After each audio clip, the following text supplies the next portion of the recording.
if I'm not mistaken, was it last weekend ba yun na you graced the Viva Arcada? No? Sobrang ang galing, no? The new, these are the up and coming, and of course you belong to the established ones. What can you say about that experience that na nakasama mo sa isang stage, center stage ulit yung mga dati mo nang nakatrabaho?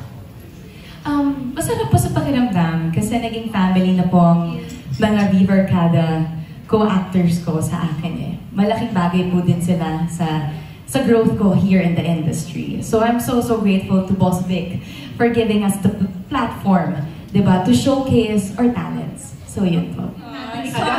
I mean, it's a gamble in life. A risk. Did you ever take a risk?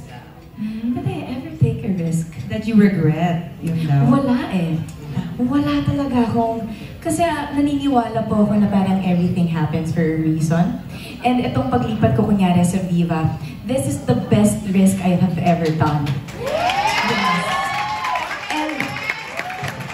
And you know, partnering up with Playtime, the biggest, best risk I have ever taken. And so, I believe that wala akong regret sa buhay.